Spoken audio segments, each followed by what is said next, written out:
Vamos a entonces continuar de la parte que nosotros dejamos la vez pasada y hoy vamos a tocar el capítulo 28, que es el último capítulo del libro de los Hechos. La vez pasada quedamos en que Pablo, después del naufragio, pudieron subir todos a la tierra que terminó siendo una isla. Y el capítulo de hoy, el 28, comienza entonces cuando ellos estaban a salvo en esa isla, que es la isla de Malta, que vamos a ver entonces cómo prosigue este viaje de Pablo a Roma. La pregunta número 3 que continúa dice: ¿qué milagro le ocurrió a Pablo en la isla de Malta?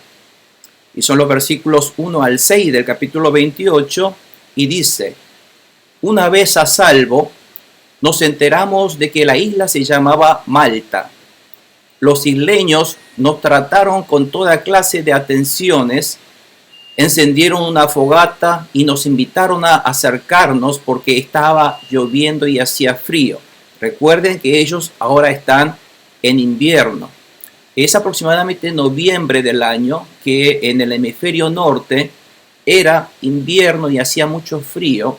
Por lo tanto, ellos acaban de salir del agua con mucho frío y le encendieron una fogata, y la gente que veía subir del agua del mar los ayudaba. Y sucedió que Pablo recogió un montón de leña y la estaba echando al fuego cuando una víbora que huía del calor se le prendió en la mano. Al ver la serpiente colgada de la mano de Pablo, los isleños se pusieron a comentar entre sí.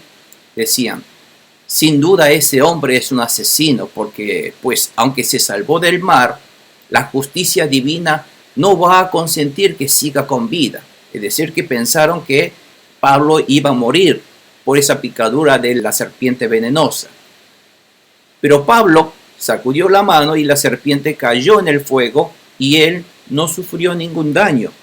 Y la gente esperaba que se hinchara o que cayera muerto de repente, por el veneno, por supuesto.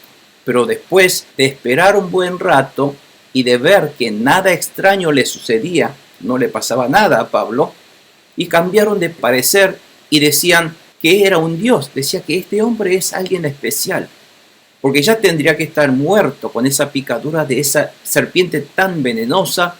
¿Cómo puede ser que no le haya pasado nada? Entonces dijeron: no, este hombre es alguien muy especial. Y ellos decían que era un dios con minúscula, porque había una mitología griega que había un dios de ellos que fue mordido por una serpiente y que no murió. Entonces todos se extrañaban de que él no hubiese caído muerto. Y esto es un poco, nos hace recordar las palabras de Jesucristo del Evangelio de Marcos 16, 17 al 18, donde dice que estas señales, dice Jesucristo, acompañarán a los que crean en el Evangelio. Dice: en mi nombre. ¿En el nombre de qué? En el nombre de Jesús. Expulsarán demonios ustedes. Hablarán en nuevas lenguas. Estas son las características de la gente que cree en Jesucristo, que aceptaron el Evangelio de Jesucristo y después han recibido la unción del Espíritu Santo, y ellos hablan en nuevas lenguas. No solamente eso, los que sí son tocados por el poder del Espíritu Santo de Dios, tomarán en sus manos serpientes, y cuando beban algo venenoso, no les hará daño alguno, ni los venenos de las serpientes. Bueno, yo les decía que estos versículos también tienen una connotación espiritual. Bueno, entonces todo el mundo hoy que creemos en Jesucristo, ¿vamos a salir a agarrar serpientes? No. Había significado espiritual, de que esta serpiente representa a Satanás y sus demonios, que por más que esos enemigos nos quieran hacer daño, no nos podrá hacer daño alguno. Era un poco ese significado. Pero a su vez, en el mundo real también ha ocurrido, porque la palabra de Dios es cierta, no solamente en el campo espiritual, sino campo real también, el mundo es real. Así que Pablo también fue picado por la serpiente venenosa y nada le pasó, como la palabra de Jesús decía. Y además dice: pondrán las manos sobre los enfermos ustedes y estos enfermos recobrarán la salud, lo cual va a pasar ahora en un momento. Así que podemos ver que los isleños y los que le acompañaban creyeron que Pablo no era un simple prisionero, no era un asesino ni mucho menos, sino era realmente un hombre de Dios. Dios hizo a través de este milagro de la mordedura de la serpiente para exaltar a Pablo, para hacer que cuando Pablo diga algo la gente lo escuche, lo respete y le escuche sus palabras. En muchos casos, cuando Pablo predicaba en el mundo gentil, en Macedonia, en Tesalónica, en Éfeso, él también ponía inclusive sus manos, ponía su delantal a la gente enferma y fueron sanados. Todo este tipo de señales y prodigios Dios le dio a través de Pablo para que la gente respetara a Pablo y para que escucharan la palabra de Pablo, que es verdad, que es la palabra de Dios. Muchas veces nosotros también en Pistis, cuando por la obra del Espíritu Santo oramos en el nombre de Jesucristo, imponemos manos, expulsamos demonios, sanamos enfermos por el poder de Dios. ¿Y esto es para qué? Para que Dios escuche la palabra del predicador. Esto no es para halagar al hombre, Pablo, sino para que aquí la gente preste atención y vea en Pablo que hay una obra de Dios sobre la vida de Pablo y que a través de la palabra, la boca de Pablo, Dios quiere mandar un mensaje al pueblo. Pero lamentablemente los judíos tercos no quisieron escuchar a Pablo de ninguna manera. Decía, Pablo está diciendo un disparate. ¿Cómo vas a decir que este hombre llamado Jesús, que estuvo con nosotros, que es de carne y hueso, ese hombre es hijo de Dios? O sea, ese es el punto que los judíos no podían concebir. Para los judíos, Dios tenía que ser un espíritu. Dios tenía que ser alguien invisible, pero que alguien, un ser humano de carne y hueso, que se pueda tocar y ver, que diga que es hijo de Dios, eso es lo que ellos no podían conseguir. Por eso decía que Pablo, eres un hereje, le decía. Y decir que un hombre es Dios, está blasfemando a Dios, le decía a Pablo. Por eso no le creyeron. Pero hay gente que sí creyeron en el evangelio que transmitía Pablo. Y vamos a ver un poco dónde queda esa isla de Malta. Ustedes se acuerdan que la última vez cuando ellos naufragaron, salieron de este puerto que está aquí, que es el Buenos Puertos de la isla de Creta. Y lo que querían hacer era de este puerto ir a este puerto de Fenice. Quería ir aquí, pero no podía por el viento que soplaba de arriba, del norte. Entonces el barco es que cuando empezó a naufragar por este mar Mediterráneo, o que le llamaba el mar Egeo, esta parte, y terminó después de 2 semanas, aproximadamente 14 días, terminó enfrente a la playa de Malta. Es decir, y esta es la islita donde ellos fueron a parar, y se subieron a la isla de Malta. Y aquí está Roma, donde tienen que llegar ellos. Pero debido a que todavía soplaban fuertes vientos del norte hacia el sur, ellos no podían navegar hacia el norte donde querían ir, hacia Roma. Por lo tanto, decidieron a quedarse. Ya no tenían barco, porque ese barco quedó totalmente destruido frente a la costa de Malta. Entonces, por lo menos todo el mundo, no perdieron ninguna vida como Dios le había dicho. Todo el mundo, los 276 personas, fueron todos salvos en la isla de Malta. Gracias a Dios. Y esto es una vista aérea más o menos de la isla de Malta. No es una isla muy grande como podrán ver ustedes. De acá está el puerto. Fíjense que esta parte es donde el mar es poco profundo. Así que hoy día también aquí hay un puerto. Continuando con la siguiente pregunta, dice, ¿cómo Pablo ayudó a los enfermos de la isla? Versículo 7 al 9. Dice, cerca de allí había una finca que pertenecía a un tal Publio. Publio es el nombre del hombre terrateniente. Además era funcionario principal de la isla. Decía, este nos recibió en su casa con amabilidad y nos hospedó durante 3 días. En su casa lo recibió. ¿Por qué? Porque veía que este hombre Pablo era un hombre muy especial. Todos decían, no, este es un hombre de Dios, porque fue mordido por la serpiente y no le pasó nada. Así que debe ser un hombre muy especial. Y este hombre Publio lo recibió para agasajarlo durante 3 días, porque afuera hacía mucho frío, viento en la intemperie, y lo hospedó en su casa. Una amabilidad. Pero resulta que en esa casa el padre de Publio estaba en cama, estaba muy enfermo. Y decía que estaba enfermo con fiebre y disentería. No sé si conocen lo que es la enfermedad de disentería. Es una enfermedad muy parecida al cólera. No es el cólera, pero tiene como síntomas parecidas al cólera. Y Pablo entró a verlo al padre y después de orar le impuso las manos y fue sanado. Como la palabra de Jesús dijo, pondrán ustedes manos sobre enfermos y estos recobrarán la salud. ¿Por qué? Por la obra del Espíritu Santo que me utiliza para hacer su obra, utiliza mi vida para predicar a Jesucristo. O sea, cuando nosotros estamos abocados a querer predicar a Jesús, entonces el Espíritu Santo me utiliza.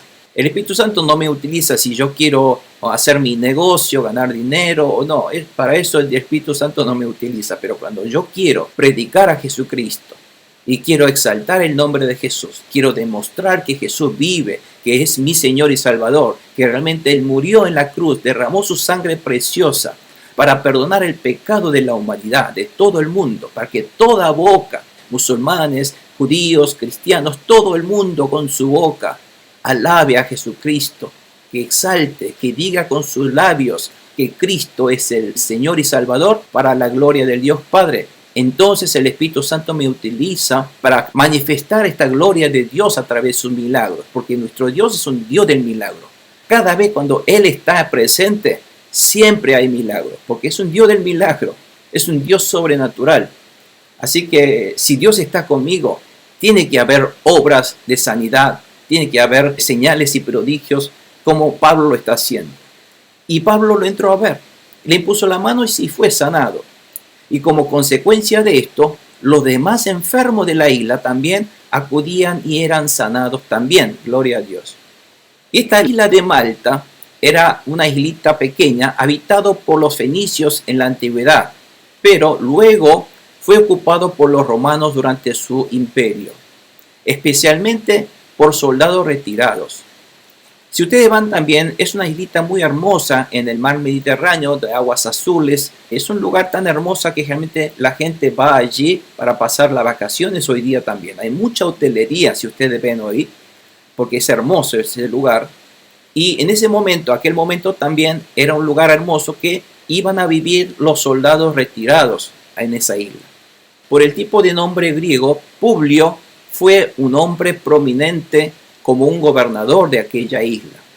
Así que este hombre, como un hombre funcionario, dice, principal de la isla, como un gobernador de esa islita, él recibió a Pablo, lo agasajó y gracias a este poder del Espíritu Santo, él experimentó el poder de Dios en su casa, fue bendecido.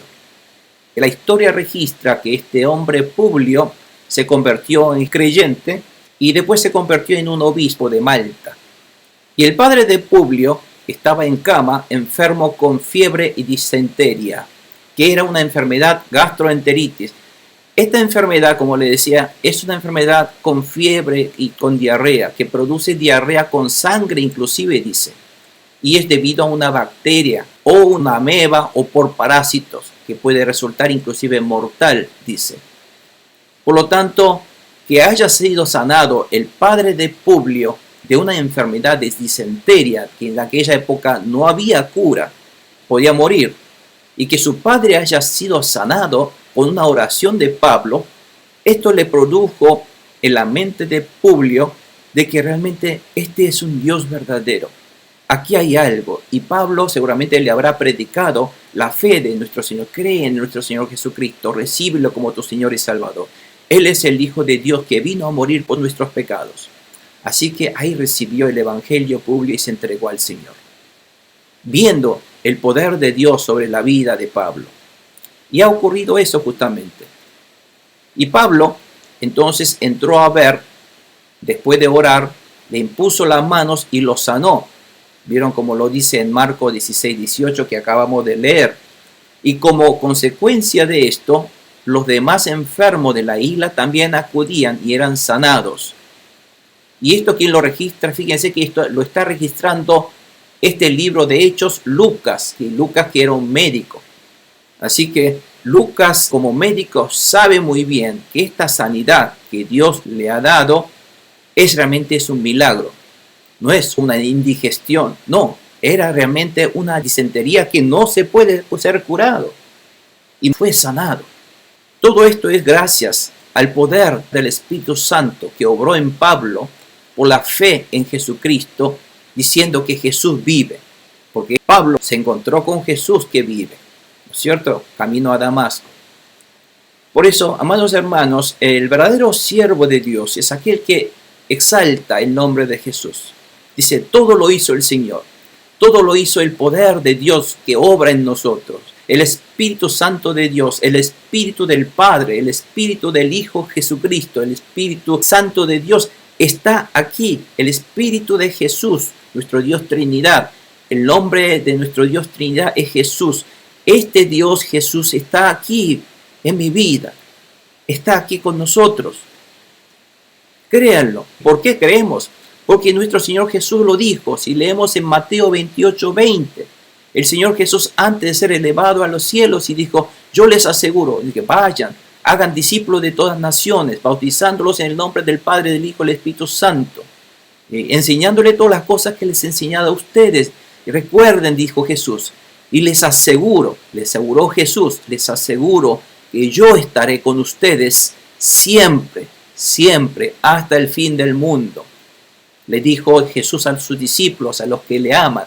Por lo tanto, que yo amo a Jesucristo. Si Jesús dijo esto, tengo la fe y la certeza de que Jesús está a mi lado, está aquí en este momento, está aquí en mi casa, está aquí con todos ustedes, está aquí en el lugar donde vayamos. Este Jesús está aquí y quiere utilizar mi vida, bendecir mi vida, utilizar para predicar y glorificar su nombre. Este Dios del milagro vive y hace milagros en mi vida. Y nuestra vida pasa a ser una vida sobrenatural. Toda vida, estando Jesús a mi lado, todo es milagro. Oramos por toda dificultad, intemperie o lo que fuese, olas, vientos, tormentas en mi vida, no es nada para nuestro Dios Todopoderoso, Creador del universo. A Él le decimos, Señor Jesús, a ti entregamos nuestra vida. Utilízame para tu gloria, que tu nombre solamente sea glorificado. Y Pablo tenía ese corazón como siervo de Dios. ¿Y cómo ellos trataron a Pablo? Dice, el versículo 10, Pablo dice, nos colmaron de muchas atenciones, le trajeron mucha comida, víveres, inclusive algo para abrigarse porque estaban con poca ropa de verano cuando ellos salieron, y nos proveyeron de todo lo necesario para el viaje que deberían proseguir hasta Roma. La gente manifestaron, no era simplemente esto de pagar un precio de una sanidad médica, no. La gente le manifestaron todo esto como una expresión de respeto y gratitud a la persona de Pablo, a sus hermanos que los acompañaban, porque son hombres utilizados por Dios y que salen a bendecir a la gente. Por eso le dieron todo esto como señal de gratitud. Dice, los isleños proporcionaron los suministros necesarios como comida y ropa para pasar el invierno ahora. Tienen que pasar aquí uno como 3 meses en esta isla de Malta. Y también deberán seguir el viaje hasta Roma. Y le dieron todo lo necesario. Fíjense, cuando el siervo de Dios quiere hacer las cosas tal como debe hacer para la gloria de Dios, glorificando solamente a Jesús. Porque acá podría haber Pablo dicho, bueno, que yo soy el que tengo poder, yo te he sanado. Pablo nunca lo dijo. O sea, debemos ser humildes y decir, no, todo lo hizo el Señor. Y el Señor me utilizó para manifestar su gloria. Yo solamente he sido un instrumento de gloria. No sé si ustedes recuerdan, si ustedes vuelvan a ver los videos de Pistis, cuando yo impongo las manos, no pongo mis manos sobre la gente. Van a ver que mi mano izquierda va a estar levantada siempre hacia el Señor.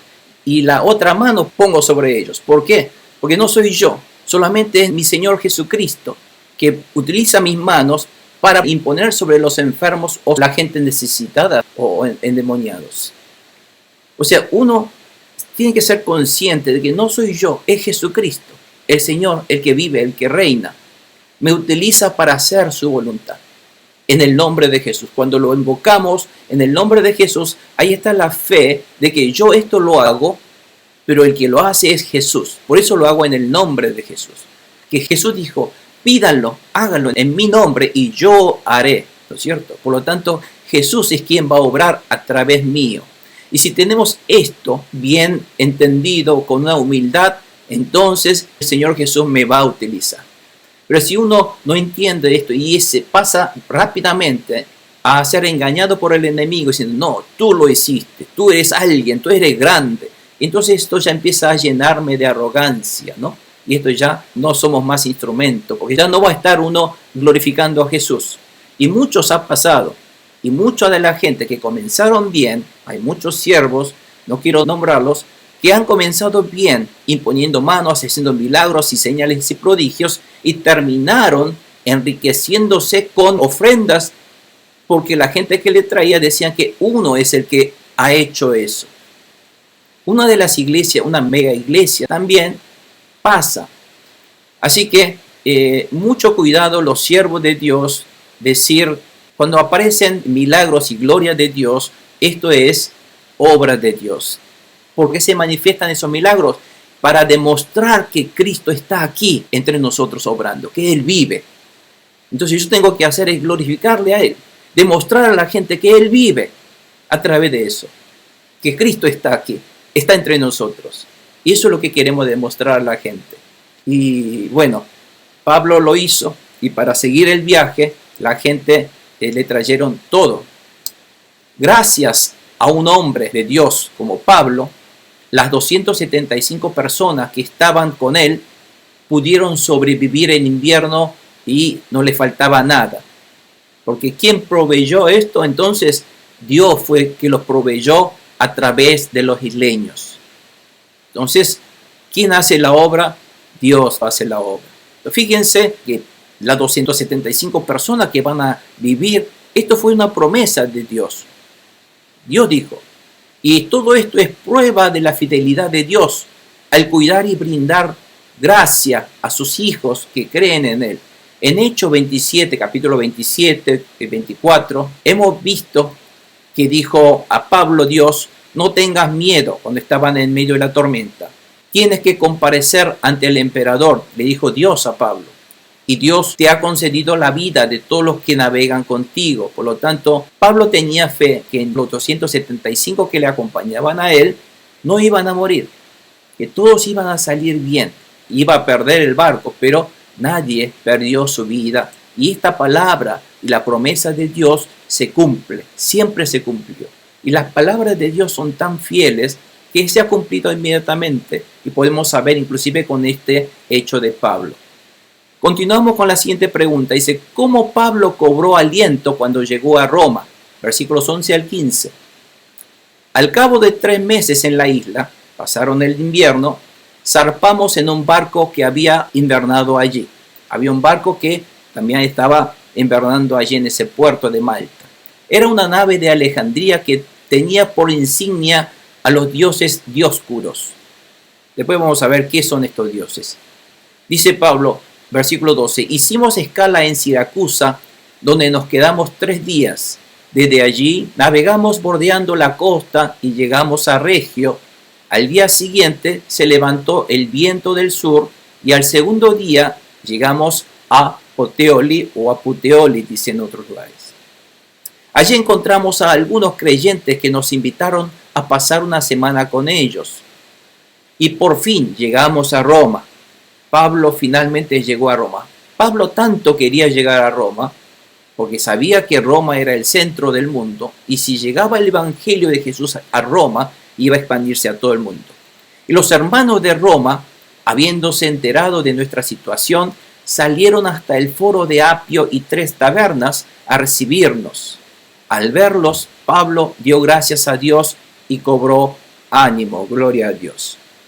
Así que entonces Pablo y su contingente, Lucas, también ustedes recuerdan que también estaba Aristarco, un fiel servidor, también compañero, asistente de Pablo. Hasta él también estuvo, Aristarco estuvo junto con Pablo, inclusive él se encarceló con Pablo. Y dice que Aristarco también fue martirizado por los romanos. Así que fue un hombre fiel, un hombre servidor, un hombre que amaba mucho a Jesucristo. pero ni siquiera aparece su nombre, apareció una o dos veces nada más en los Hechos. Pero hay grandes hombres como Aristarco, fieles creyentes, un hombre de fe que estuvo asistiendo a Pablo también. Si nosotros vemos en las notas del historiador Flavio Josefo, que nos da muchos datos históricos sobre esta época del año, en especial en las épocas después de Jesucristo, donde los discípulos estuvieron moviéndose.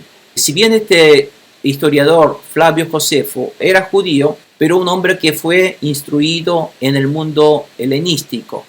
Por eso es un hombre sabio, conocía muy bien tanto el griego como el latín, hebreo, y él escribió muchas notas, además de su viaje, y nos da muchos datos sobre la historia de ese momento. Y según el historiador Flavio Josefo, él también describe que a principios de febrero empieza a soplar los vientos del sur, por lo que se tomaron el barco de Alejandría que pasó el invierno en el puerto Valletta de Malta y que podían proseguir el viaje.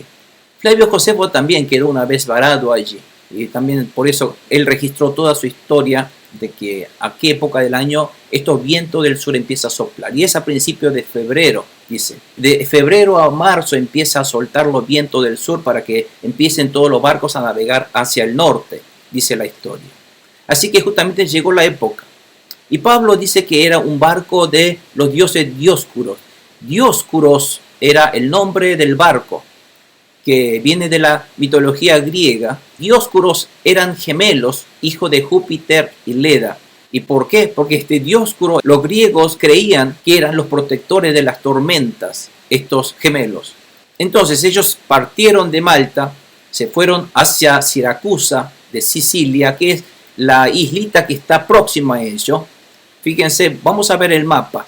Ellos estaban en Malta, se fueron aquí a la islita de al lado, que es una islita mucho más grande que la isla de Sicilia, de Italia, y su puerto era Siracusa. Pararon allí por 3 días. Seguramente era porque tenía que cargar o descargar el barco, que era un barco de cargamento, tendría que cargar o descargar, por eso tuvieron que esperar 3 días en Siracusa y haciendo escala en Regio, van a ver que dice ahora que van a ellos proseguir este viaje hacia el norte hasta Puteoli. Entonces dice, en Siracusa de Sicilia pararon 3 días para cargar y descargar, luego llegaron a Regio y de Regio a Puteoli hacia el norte, quedan a 340 kilómetros, pero dice la palabra que llegaron al día siguiente cuando encontraron ese viento del sur. Por lo que el viento del sur sopló fuerte, parece que viajaron tan rápido sin dificultad y que llegaron rápidamente al día siguiente al puerto de Puteoli, que es un puerto que está muy cerca antes de Roma. Finalmente llegaron a Roma porque de Puteoli tenía que bajar del barco, hicieron caminando, ya quedaban unos 140 kilómetros nada más, que caminando 2-3 días llegan. Entonces empezaron a caminar hacia Roma y cuando estaban llegando hacia Roma, cerca de Roma, a unos 50 kilómetros a las afueras de la ciudad de Roma, ya los hermanos cristianos que escucharon la llegada de Pablo salieron de Roma hasta 50 kilómetros hasta el foro de Apio, y que es como una plazoleta y donde había lugares como para descansar, había un lugar llamado ellos 3 tabernas. Y ellos se quedaron allí esperando a Pablo. Y se quedaron allí a recibir a Pablo. Y dice la palabra que la vía Apio era una ruta principal donde los generales de la conquista entraban triunfantes a Roma. Y en aquella ocasión, Pablo entró con el mensaje del Evangelio de Jesucristo a Roma a través de esta ruta de Apio, llegando hasta el foro de Apio. Y Pablo, al ver a los hermanos creyentes de Roma, dice que recién él cobró ánimo. Vamos a ver un poco el mapa. La ruta de Apio un poco viene por este camino, hace así y llega a Roma. Es un camino que transita de los puertos. Cuando ellos llegan de todas estas tierras conquistadas, los generales llegan aquí en barco y toma este camino que es la vía Apio. Es el camino, la ruta de Apio, y pasa por Puteoli y llega hasta Roma. Hoy día está este camino todavía ahí. Esta es una parte, una sección del camino de Vía Apio en Italia. Fíjense, están todas pavimentadas de piedra para que los carruajes romanos, de los soldados romanos, pudieran viajar rápidamente hasta Roma sin tener que estancarse en el barro. Así que todos los caminos llegan a Roma, dicen, ¿no es cierto? Porque los romanos, lo primero que empezaron a construir eran caminos empedrados. ¿Por qué construyeron los romanos caminos? Porque tenían que dominar su imperio. Y lo que más temían los romanos eran rebeliones contra el gobierno central de Roma. Entonces, cuando había rebeliones, tenían que apagar ese foco de rebelión. ¿Y qué tenían que hacer? Mandar rápidamente soldados con carruajes y necesitaban caminos. El camino era un elemento, un instrumento para dominar el imperio. Por eso todos los caminos parten de Roma hacia todas partes para poder apagar ese fuego de rebelión si existe. Pero bueno, gracias a Dios, estos caminos de Roma les sirvió a Pablo para llevar el mensaje de Jesucristo a toda Europa. Gloria a Dios. Fíjense, Dios utiliza eso, dejó para que Roma construyeran camino para llevar el evangelio, y los discípulos de Jesucristo llevaron el evangelio a través de estos caminos pavimentados de Roma. Y bueno, este es el camino que ellos se fueron hacia Roma. Y dice, ¿qué le permitieron a Pablo? Versículo 16. Dice, cuando llegamos a Roma, a Pablo se le permitió tener su domicilio particular y con un soldado que lo custodiara. O sea, Pablo llegó a Roma con Lucas, con Aristarco, con toda su gente, llegó a Roma, pero tenía que hospedarse en un lugar. Entonces Pablo y sus acompañantes arrendaron, dice la palabra que alquilaron un lugar para quedarse. O sea que alquilaron una casita para quedarse. Pero había un soldado romano que lo debía custodiar. Es decir que si bien Pablo está como un prisionero, en realidad es como un arresto domiciliario, digamos, hoy día, ¿no es cierto? Él quedó en su casa, con todas las comodidades de su casa, pero no podía ni salir, o si debía que salir a algún lugar tenía que pedir permiso, pero no podía ni salir, simplemente quedaba encerrado en su casa. Bueno, pero había una libertad para recibir hermanos y enseñar la palabra de Dios, escribir cartas del Nuevo Testamento, lo cual hizo mucho aquí en Roma. Y vamos a ver cómo sigue esto. ¿Qué explicó Pablo sobre la razón de apelar a César después de convocar a los principales de los judíos? Bueno, cuando él llegó allí, lo primero que hizo Pablo era ir a la sinagoga de los judíos para enseñarle a judíos, para dar el mensaje del evangelio primero a los judíos. Le daba prioridad a los judíos, pero para aquellos que recibían. Pero a muchos no lo recibían el evangelio. 3 días más tarde, dice la palabra, Pablo convocó a los dirigentes de los judíos. También en Roma había grupo de judíos y los líderes fueron llamados, convocados. Y cuando estuvieron reunidos, le dijo, a mí, hermanos, a pesar de no haber hecho nada contra mi pueblo ni contra las costumbres de nuestros antepasados, o sea que no me crean que yo soy un delincuente, no, para nada, yo no he hecho nada, que ni siquiera pudieron probar de que yo he hecho algo malo, pero me arrestaron en Jerusalén. Pero en realidad este arresto no era por algún mal que Pablo había hecho, ¿se acuerdan? Sino el arresto era simplemente los romanos querían arrestar a Pablo para protegerlo, porque los judíos lo querían matar, apedrearlo a Pablo. Entonces los romanos dijeron, no, Pablo dijo, yo soy ciudadano romano, le dijo al centurión. Ah, sí. Entonces los romanos, como Pablo era un romano, como era un ciudadano romano, lo tuvieron que arrestar para proteger contra los judíos que querían matar. Por eso, me arrestaron en Jerusalén y me entregaron a los romanos, dice Pablo. Así que estos me interrogaron y quisieron soltarme. ¿Sí? 3 juicios le hicieron a Pablo, pero no encontraron culpabilidad.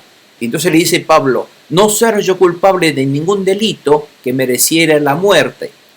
Entonces cuando los judíos se opusieron, me vi obligado a apelar al emperador, porque no tenían la culpa. No tenían por qué matarlo, y los judíos dicen, no, hay que matarlo, como le decía a Jesús. Jesús no tenía culpa, y los judíos decían, mátenlo, crucifíquenlo, le decía a Jesús, pero si no tenían la culpa. Como él también estaba en esa situación, Pablo dijo, no, entonces voy a apelar al emperador. Voy a tener que ir al emperador para que él me dé la orden y me absolva de todos mis cargos, pero no porque tuviera alguna acusación que presentar contra mi nación, decía Pablo. Y por este motivo he pedido verlos y hablar con ustedes, precisamente por la esperanza de Israel. ¿A qué llama la esperanza de Israel? ¿Qué es la esperanza de Israel, hermanos? La esperanza de Israel en realidad es el Mesías que los israelitas esperan. Y Pablo está diciendo, esa esperanza de ustedes, esa esperanza del Mesías es Jesucristo. Y por predicar a Jesucristo me encadenaron. Estoy aquí encadenado por la esperanza de Israel, dice. El himno nacional israelí, el título del himno se llama Hatikvah. Hatikvah en hebreo significa la esperanza. Y si escuchamos ese himno de los judíos, empiezan a cantar la esperanza de los judíos. Y la esperanza de los judíos es querer ser un pueblo judío libre, viviendo en la tierra de Sión, en la ciudad sagrada de Jerusalén. ¿Por qué cantan con la esperanza? Porque hoy día están ocupados por los musulmanes. Porque en la tierra donde debería estar el templo judío, el templo de Dios, ahí está la Meca de los musulmanes. Por lo tanto, ellos siempre anhelan esa esperanza de querer volver a ocupar esa tierra y que vuelvan a construirse el templo de Dios. Y esperan de que cuando venga el Mesías va a restaurar Israel y va a restaurar el templo de Dios en ese lugar. Pero lo que ellos no se dan cuenta es que esa esperanza es Jesucristo. No es la tierra de Sión, no es la tierra de Canaán que es Sión, que es Israel, que es Palestina. No, Palestina es un simbolismo de lo que va a ser el lugar del estilo de vida del pueblo de Dios, que es de liberación, de libre de pecados, un pueblo alabador de Dios, un pueblo salvo por la gracia de Dios. Y eso no es por la tierra de Sión, sino es por Jesucristo. ¿Me comprenden? Por eso yo digo, pero esa esperanza que ellos anhelan no es la tierra de Sión ni Jerusalén. Porque el templo mismo es Jesús, dijo. Jesús dijo, destruye este templo, que yo lo reconstruiré en 3 días. Y se refería a Jesús mismo. Por lo tanto, la esperanza de todo ser humano, de la humanidad, es Jesucristo. Y nos ha sido dado. Nos ha sido dado gratis, de regalo. Por eso la gracia de Dios. Y nosotros hemos recibido a Jesucristo. Y esa es la esperanza que estamos gozando en Jesucristo. Y todavía muchos judíos están esperando. Pero resulta que se van a dar cuenta cuando venga de nuevo, la nueva venida va a ser del Mesías. Y este Mesías va a ser el Jesucristo que ellos han crucificado hace 2000 años. Y cuando se den cuenta. Así que este es Hijo de Dios que nosotros hemos crucificado. Es el Mesías, hemos crucificado. Entonces dice que estoy aquí. Y Pablo entrevistó a los líderes judíos de Roma para sondear la actitud de ellos hacia él. Y además ver la posibilidad de predicarles el evangelio primero a ellos. Fíjense, es primero. Porque el pueblo judío es el pueblo primero que Dios eligió para darle a ellos la palabra de Dios. Pero ellos no lo aceptaron. No aceptaron a Jesucristo. Rechazaron a Jesucristo. Y les explicó cuál era el motivo de su visita a Roma y que en realidad él no venía como prisionero, sino como un ciudadano romano con todo el derecho de defender su inocencia ante el emperador. Entonces, eso es lo que él explicó. Entonces, ¿qué sabían los judíos sobre Pablo y su evangelio? Dice, nosotros no hemos recibido ninguna carta de Judea, decían los judíos. No hemos recibido nada, ninguna carta que tenga que ver contigo, le contestaron ellos. Ni ha llegado ninguno de los hermanos de allá con malos informes o que haya hablado mal de ti. Pero queremos oír tu punto de vista, porque lo único que sabemos es que en todas partes se habla en contra de esa secta, la llaman secta al cristianismo. O sea que para los judíos el cristianismo era una secta. Los judíos de Roma no habían todavía recibido noticias acerca de Pablo y querían ver por sí mismos acerca de las enseñanzas de Pablo, que era tan polémico en la colectividad judía de aquel momento. Entonces, 23, dice, ¿qué les predicó Pablo a los judíos y cuál fue su resultado? Versículo 23, señalaron un día, o sea, se pusieron de acuerdo, no fueron ese día de la entrevista, pero dijeron, bueno, en tal día vamos a venir nuevamente con toda nuestra gente para escuchar sus mensajes. Señalaron un día para reunirse con Pablo y acudieron en mayor número a la casa donde estaba alojado. Desde la mañana hasta la tarde estuvo explicándoles y testificándoles acerca del reino de Dios y tratando de convencerlos respecto a Jesús, partiendo de la ley de Moisés y de los profetas, que es la base del Antiguo Testamento judío, y unos se convencieron por lo que Pablo les decía. Algunos creyeron, pero otros se negaron a creer y no pudieron ponerse de acuerdo entre sí. Porque algunos decían, sí, tiene razón Pablo, otros decían, no, es un disparate. Y empezaron a discutir entre ellos y comenzaron a irse cuando Pablo añadió esta última declaración. Dijo Pablo, con razón, el Espíritu Santo les habló a sus antepasados por medio del profeta Isaías, que le dijo, ve a este pueblo y dile, por mucho que oigan, no entenderán, por mucho que vean, no percibirán, le dijo a través de Isaías, porque el corazón de este pueblo se ha vuelto insensible, se les han embotado los oídos y se les han cerrado los ojos. De lo contrario, verían con los ojos, oirían con los oídos, entenderían con el corazón y se convertirían y yo los sanaría, dijo Isaías. Por tanto, quiero que sepan que esta salvación de Dios se ha enviado a los gentiles y ellos sí escucharán, le dijo Pablo.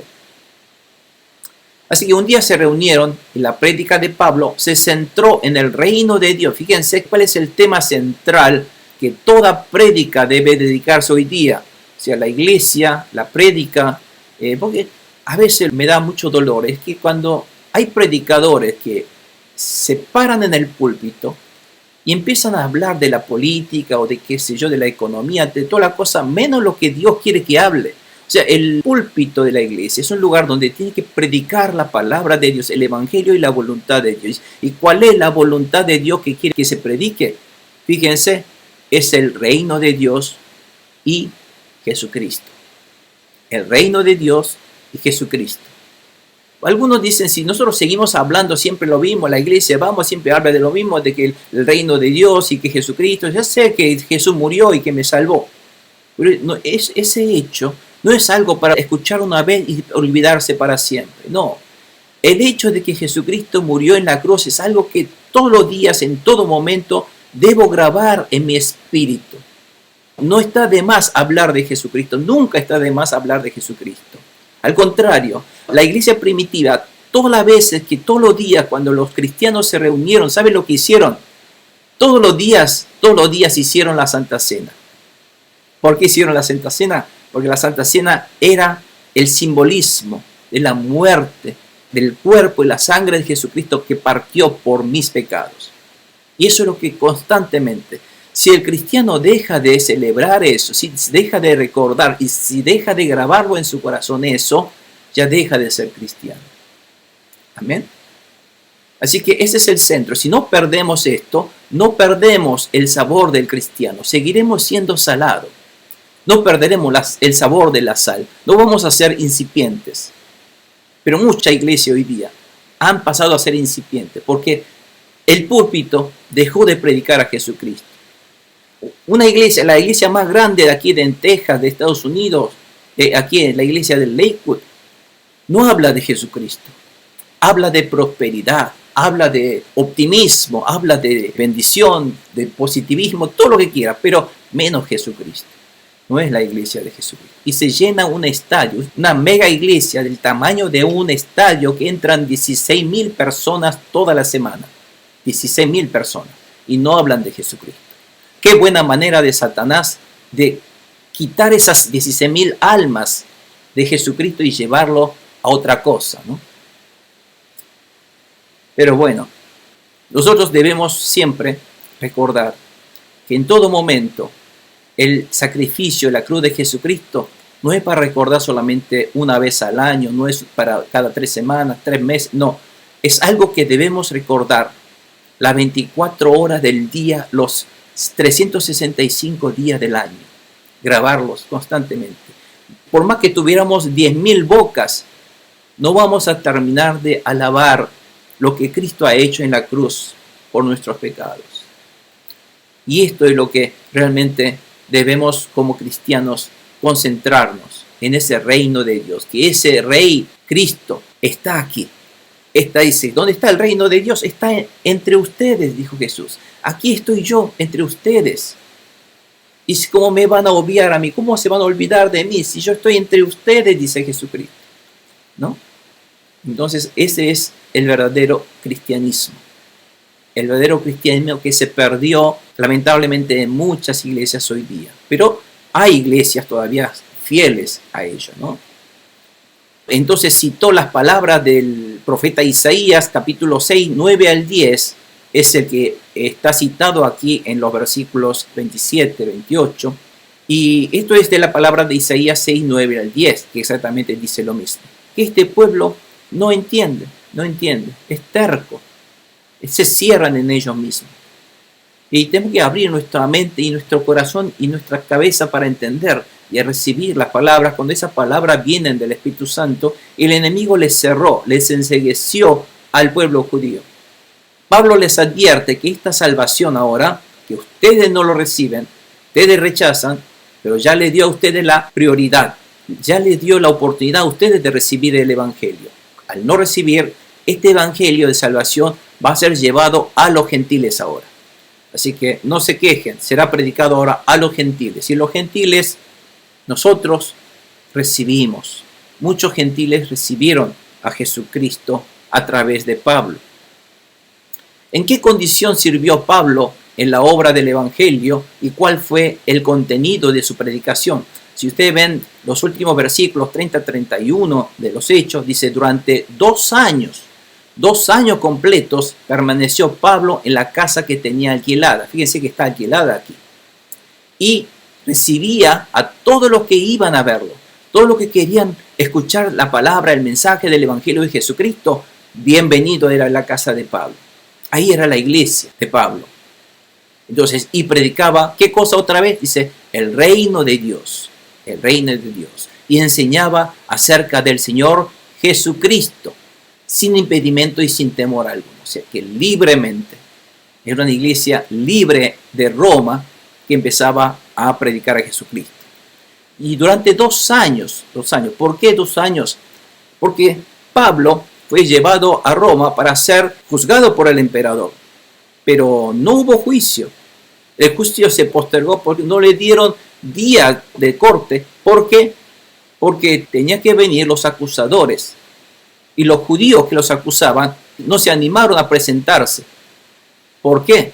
Porque de acuerdo a las leyes romanas, si uno acusaba a otro sin ningún fundamento, sin prueba, o sea, se acusaba falsamente a otra persona, esa persona que acusaba falsamente era castigado por fraude. Así que ellos no tenían argumento para acusar a Pablo. ¿Y qué hizo Pablo? Siguió esperando hasta que le convocara para el juicio y no hubo juicio. Pasó 2 años porque había un periodo de gracia de unos 18 meses, que pasado esos 18 meses Pablo quedaba absuelto. Así que quedó él esperando, pero mientras esos 2 años Dios lo utilizó para predicar el Evangelio de Jesucristo en Roma. En Roma. ¡Qué maravilla! ¡Qué maravilloso es nuestro Dios! Gloria a Dios. Y Pablo, ¿qué hizo? Se centró en enseñar el reino de Dios a toda Roma y acerca de nuestro Dios Mesías Jesucristo, libremente, sin miedo, sin temor, sin impedimento. Y esto es por la obra y la gracia de Dios. Dios ya la tenía pensado todo así. Gloria a Dios. Imagínense, ¿no? Y gracias a esto, nosotros hemos recibido el Evangelio de Jesucristo. Gracias a Pablo y gracias a este libro de los Hechos. Por eso les decía que el libro de los Hechos es un trasfondo histórico muy importante para poder entender todas las epístolas que ahora vamos a comenzar a partir de la semana próxima de los romanos, que van a enseñar acerca de entonces cuál era el principio teológico de Pablo. Pablo era realmente, si hablamos hoy día, era un doctor en teología, porque él era un fariseo de los fariseos. Él era como un maestro de la ley, conocía al pie de la letra todos los trasfondos del significado del Antiguo Testamento. Él sabía todo. Pero cuando él sabía todo y se dio cuenta que toda esa promesa y la esperanza que Dios prometió en el Antiguo Testamento, eso era Jesucristo. Él antes no lo creía así también como todo judío. Por eso él empezaba a perseguir, matar a los cristianos. Y cuando se encontró con Jesús le dijo, Pablo, ¿por qué me persigues? Entonces Pablo ahí se arrodilló y dijo, me equivoqué, Señor. Y fíjense que después Pablo se entregó, ni bien, iba camino a Damasco, pero cuando fue a Damasco, quedó ahí enseñando, dando su testimonio a la iglesia de Damasco, a los cristianos, pero después él se pasó 2 años. Fíjense que hay en la vida de Pablo hay 2 años que no registra en la Biblia. Esos 2 años, él mismo dice que él la pasó en el desierto de Arabia. Se fue a un desierto para estudiarse. Durante esos 2 años estuvo escudriñando la palabra de Dios. De que entonces todo lo que yo entendía, lo entendía mal. Entonces era cierto lo que Jesús decía. Así que empezó a él revisar todos los libros de la Torá, del Antiguo Testamento, del Pentateuco y de todas las profecías de todos los profetas. Así que toda esta profecía de los profetas se refería a Jesucristo. Dios santo, se dio cuenta. Y él leyó toda la Biblia, nuevamente se estudió. Y él entendió, gracias por la ayuda del Espíritu Santo, entendió la palabra de Dios. Le puso aquí la claridad, tanta claridad a Pablo, porque el Espíritu Santo tenía que usar a Pablo. Así que le llenó en la cabeza de Pablo todo eso para que salga a predicar. El judío que mejor entendió, el apóstol que mejor entendió a Jesucristo, uno de ellos es Pablo. Y él escribió la mayor parte del Nuevo Testamento para dilucidar, para enseñarnos acerca de quién realmente es Jesucristo. Gloria a Dios. Y vamos a ver entonces la semana próxima continuar con este libro maravilloso. ¿Qué podemos entonces aprender para finalizar hoy acerca de Pablo, quien predicó en una casa alquilada, y cómo Dios bendijo a Pablo? Sabemos que este es el cumplimiento del llamado dado a Pablo, porque terminó el llamamiento de Pablo, y resulta que Pablo termina su vida en Roma, es martirizado por el emperador Nerón. Y la promesa del Señor, ¿se acuerdan del 22:21 y 23:11 cuando Dios le dice, vas a tener que predicar hasta en Roma? Bueno, cumplió su misión. Cumplió su misión. El evangelio comenzó a difundirse con éxito en Roma, que era el centro del mundo en ese momento, y que ha permitido que nosotros recibamos el evangelio también hoy día. Pablo se enfrentó toda adversidad, es cierto, toda hostilidad de los judíos, arriesgó su vida. También otros gentiles de Macedonia también lo querían matar. Hasta lo tiraron afuera de la ciudad pensando que murió, y resulta que él había desmayado, se levantó y revivió. Y lo querían matar. Recibió castigos corporales hasta el borde de la muerte. Pablo fue puesto en prisión, pero nada pudo detener su fervor y su amor por llevar el mensaje de salvación de Jesucristo al mundo. Este es el siervo de Dios. Para mí, como siervo de Dios también, mi ejemplo después de Jesucristo como ser humano es Pablo, porque es un maestro. Este hombre realmente es tan tenaz, un hombre que ama a Jesucristo y tiene su teología tan pulcra, tan limpia, clara, y Dios mismo es quien está llevando a cabo esta obra de salvación a través de su Santo Espíritu. Dios lleva su historia de salvación y utiliza siervos, instrumentos de Dios como Pablo, y que son instrumentos fieles del Espíritu Santo. Tiene que ser uno humilde, dejar todo lo suyo, y solamente que Cristo sea exaltado en mi vida. Ahí está el verdadero siervo. No es su renombre, no es su riqueza, no es su vida, no es su familia, prioridad número 1. Ni siquiera para mí la vida no es prioridad número 1. Primero Jesucristo, primero Jesús. Entonces, esa es la fe de Abraham. ¿Se acuerda? Para Abraham, primero no era Isaac, que lo tuvo a los 100 años. Fíjese, para que un ancianito que nunca tuvo hijo, tuvo un hijito recién a los 100 años. Y Dios le dice, ¿quién es primero? ¿Tu hijito o yo? Y Abraham, no solamente de palabras, sino de obra, le demostró. Dijo, mátalo. Sí, Señor. Y levantó su daga para matar a Isaac, demostrando que yo te amo, Dios, más que a cualquier cosa. No es mi hijo, no es mi familia, no es mi dinero, no es mi trabajo. Jesús, tú eres para mí el número 1. Entonces, no es que Dios hizo que Abraham matara al hijo, no va a permitir que matara al hijo. Solamente quiere ver tu corazón, mi corazón. Si realmente es así, si eso es verdad. Si es así, de verdad, Dios que lee el corazón de la gente, no mató a Isaac, sino que mató, fíjense que mató, Dios reemplazó la vida de Isaac, que era un pecador que tenía que morir, lo reemplazó con un animalito. Ese reemplazo En esa historia de Abraham, un padre que sacrifica a su hijo es lo que Dios hizo, no Abraham. Y reemplazó la vida de un mortal, que es un pecador, con un animalito, con una oveja, ¿no es cierto?, que tenía que reemplazar, morir en lugar de Isaac. ¿Quién es ese animalito? Es el símbolo de Jesucristo. En esa obra que en la montaña de Moria, ahí también Dios está mostrando que la obra de salvación que iba a realizar a través de Jesucristo para salvar al mundo de sus pecados. Y Dios lo hizo. Ese Dios fiel lo cumplió después de 2000 años, sigue cumpliendo. Hoy día, este Dios fiel, que es siempre, es el mismo Dios del pasado, ese mismo Dios está aquí en mi casa. Ese mismo Jesús está aquí en mi casa. Gloria a Dios. Qué bendecidos somos, ¿no es cierto? Qué maravilloso. Gloria a Dios. Todos los días, constantemente, el Rey del Creador del universo, alguien que es mejor que el presidente de la nación, está en mi casa. Está conmigo.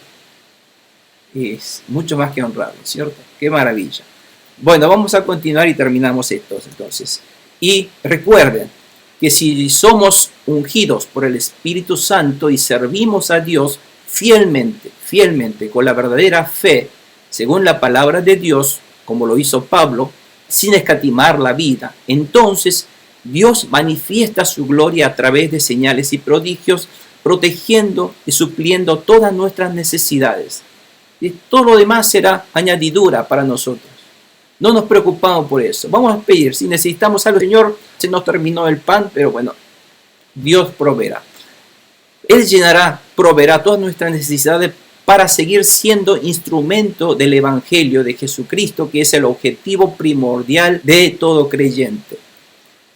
Publio creyó en Jesucristo y se convirtió en un obispo y fue martirizado en el año 102 después de Cristo, dice la historia. Y gracias a Pablo, hoy todo el mundo gentil, excepto Israel, está siendo evangelizado. Y esto es la gran obra que Dios sigue llevando a cabo a través de aquellos siervos como Pablo, que entregan su vida, tiempo, dinero o esfuerzo para llevar al mundo ese evangelio. Gloria a Dios. Dios me pone en el corazón que este año tengo que visitar a España, a Europa. Queremos pisar Europa con el evangelio. A ver si el Señor me va a permitir. Como en ese momento Pablo decía, yo quiero ir a Europa, yo quiero ir a Roma, porque hoy día Europa se está cerrando las iglesias. Las iglesias se están convirtiendo en un shopping center. ¿Cómo puede ser? Porque ya ellos no necesitamos de Dios, dice. Ya con la tecnología, con la ciencia, el avance, no necesitamos de Dios. Así está Europa. La vida de los jóvenes de Europa no tiene esperanza realmente. Que vuelvan otra vez a recibir a Jesucristo. Que vuelvan a Jesucristo. Es lo que queremos. Dios hará que muchos judíos también reciban a Jesús pronto. Porque tiene que venir Jesucristo muy pronto. Jesús vendrá muy pronto. Por lo tanto, ya comenzó. Los musulmanes, que era el último grupo para que el evangelio llegue de nuevo a Jerusalén. Así que Dios sigue haciendo su obra, pero lo que nos está dando son señales de que está muy próximo. Jesús dijo, cuando vean el ejemplo de la higuera, ¿cómo se dan cuenta que vendrá el verano? Cuando la higuera cambia, ¿no es cierto? Viendo la higuera uno se da cuenta que ha cambiado la estación. Pero ahora vemos las higueras. ¿Saben qué es la higuera? La higuera representa Israel. Y cuando vemos a Israel, nos damos cuenta que Cristo ya está próximo a venir. Entonces, no tenemos mucho tiempo. Tenemos que rápidamente, a lo que está a mi alrededor, mis amigos del trabajo, mi familia, que no conozca a Cristo, salimos a predicar a Jesucristo. Amén. Gloria a Dios, hermano. Bueno, con esto damos por terminado entonces Hechos y damos gracias al Señor. Vamos a orar y agradezcamos al Señor para terminar hoy. Padre Celestial, gracias Señor te damos por estas palabras de hoy y por habernos dado la posibilidad de poder culminar con toda la palabra del libro de los Hechos, toda esa gran obra del Espíritu Santo que utilizaste tantos siervos fieles como Pablo, Pedro, todos esos siervos que entregaron su vida, no escatimaron su vida por Jesucristo. Señor, que este Espíritu Santo, otra vez que reina en nuestra casa, este Espíritu de Jesús que domina y gobierna en mi casa, en mi vida, Señor, entregamos en tus manos para que tú seas glorificado. Quiero que bendigas a cada uno de los hermanos, Señor, que lo bendiga realmente de arriba, para que en el nombre de Jesús sigan siendo ese instrumento maravilloso del Evangelio y que vean en sus vidas esa presencia de Dios y la gloria de Dios. En el nombre de Jesús, Señor, le damos las gracias. Amén y amén.